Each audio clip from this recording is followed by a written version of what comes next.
نسافر ومعنا تسافرون إلى أجمل وأروع لوحات الطبيعة على وجه الأرض، حيث المكان والإنسان يعيش في أحضان تلك المملكة الربانية التي حباها الله بهذا المكان، صحراء وخضرة ومياه نيل بلونها الأزرق ورمال بلون الذهب.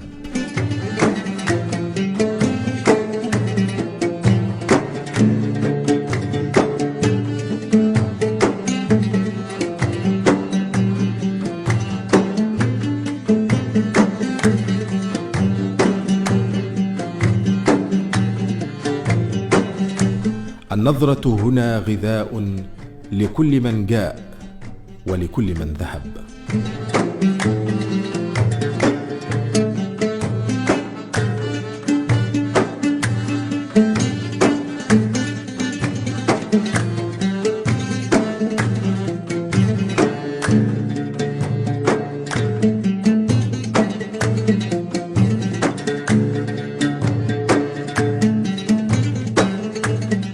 لقد قدس المصريون القدماء نهر النيل وأسموا فيضانه بالإله حابي لأنه أساس وجودهم، منه استمدوا التنظيم في كل حياتهم، وتعلموا حساب الأيام والسنين، وقسموا فصول السنة، كما ساهم النهر في بناء طرائق تفكيرهم وتكيفهم مع محيطهم والبحث عن الحلول في درء خطر فيضانه العظيم.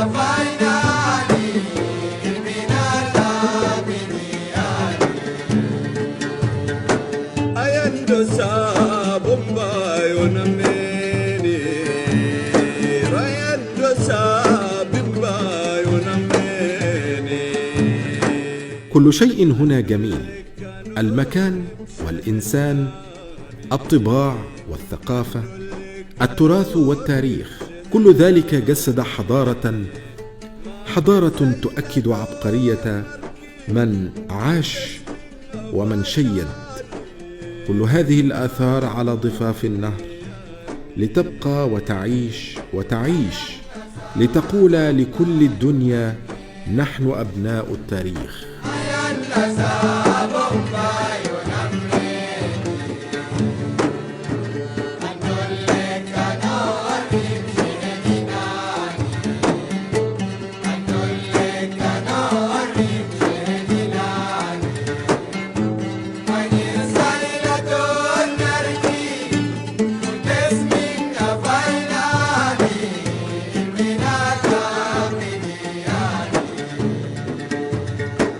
على الجانب الآخر نجد في المعجم أن كلمة نوب تعني جيلا من الناس يعيش في بلاد تسمى باسمهم، بينما أطلق على أسوان بشكل عام في العصر البطلمي اسم سين، وسماها النوبيون يباسوان بمعنى كنز كبير أو مقبرة لملوك النوبة الذين عاشوا فيها لآلاف السنين.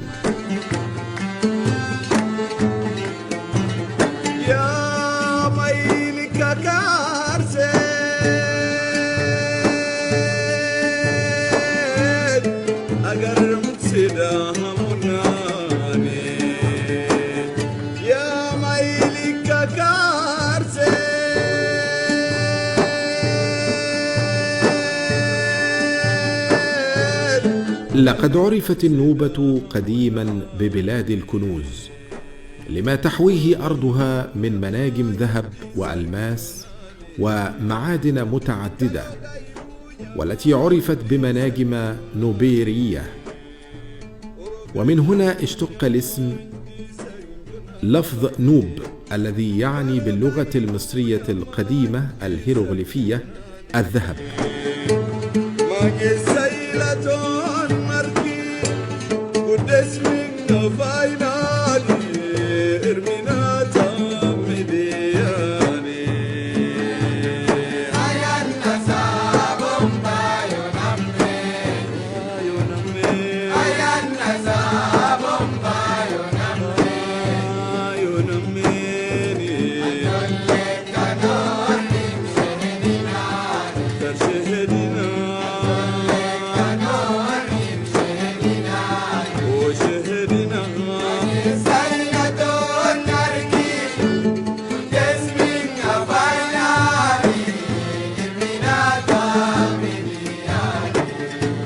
جزيرة إليفانتين النوبيين اللي فيها اسمهم كنوز، يعني فرقة من فرق النوبة أو طائفة من طوائف النوبة اللي هم الكنوز.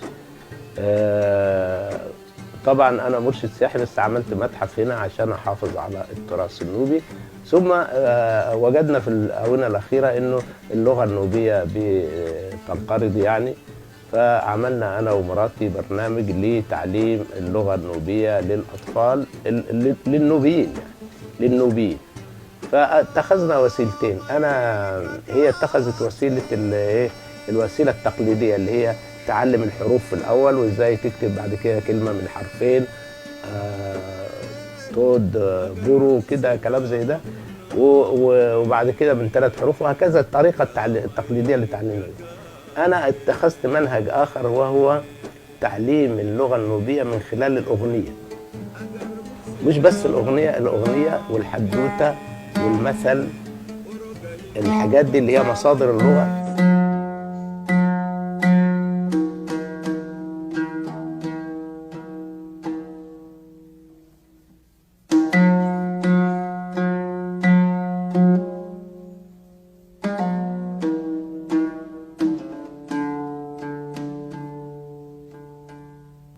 وجدت ان الاولاد بتوعنا بيعرفوا يتكلموا، بيغنوا اللي حافظين الاغاني، بيغنوا مع المطرب وحافظين الاغاني لكن مش فاهمين معانيها. فبدات اشرح هذه الاغاني، يعني اقول له انت الاغنيه بتسمعها انت مش بتغنيها ومبسوط معاها، طب افهم معناها.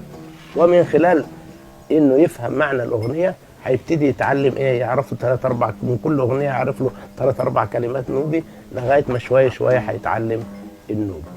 فعملنا الطريقتين دول واشتغلنا عليهم.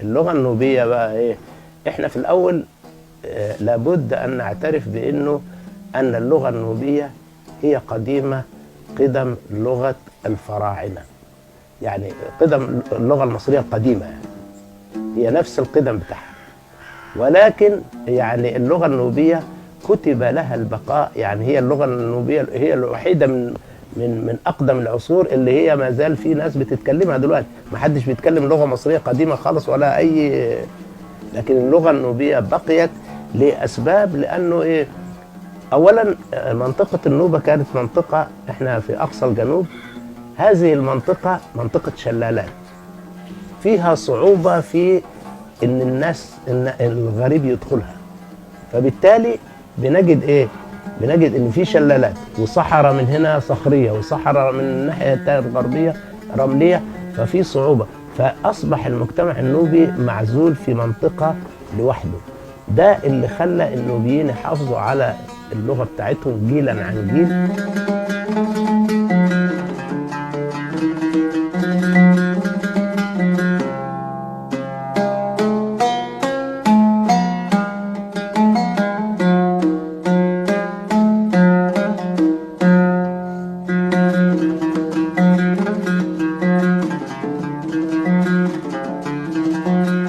بالنسبة لكتابة اللغة النوبية، يعني أنا لو استعرضت تاريخ كتابة اللغة النوبية هنجد إن النوبيين في البداية كانوا بيكتبوا بالهيروغليفي. يعني في عصر الفراعنة ما كانش لينا كتابة، فكانوا يكتبوا بإيه؟ بالهيروغليفي. ليه؟ لأنه النوبيين كانوا بيعبدوا الآلهة المصرية، اللي هو الإله آمون رع والإله إيزيس، يعني عبدوا الآلهة المصرية. فبالتالي دائما الذي يجعل الإنسان يحرص على تعلم كتابة هو أن يقرأ النصوص المقدسة.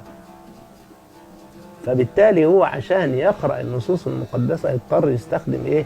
يستخدم الكتابة اللي هي الفرعوني، اللي هي الهيروغليف. هيروغليف يعني معناها النقش المقدس أو الكتابة التي تستخدم في الأغراض الدينية زي في المعابد أو على أوراق البردي أو ما إلى ذلك.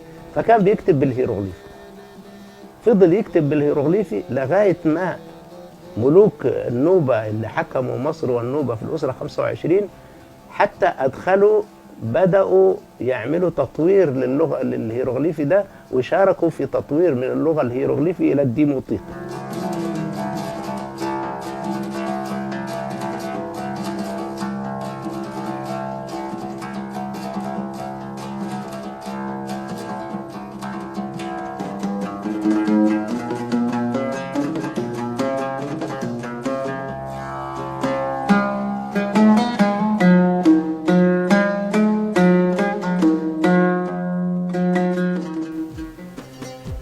هنيجي بعد كده من القرن الثالث قبل الميلاد، هيتوصل النوبيين في العصر المروي، هيتوصل النوبيين إلى كتابة خاصة بهم اسمها الكتابة المروية. الكتابة المروية دي هتستمر 6 قرون يكتبوا بكتابة مروية خاصة، ولغاية دلوقتي اللي هيروح معبد كلبش هيلاقي نص كبير مكتوب بالمروية، وفي نصوص كتيرة وجدت مكتوب باللغة المروية.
كانت صفحتك أيها النهر العظيم، أيها النهر الخالد، كانت صفحتك مسرحا للحضارات المختلفة، وأصبح في واديك ما يقرب من 90% من آثار مصر القديمة، والتي تبلغ في مجموعها ثلثي آثار العالم.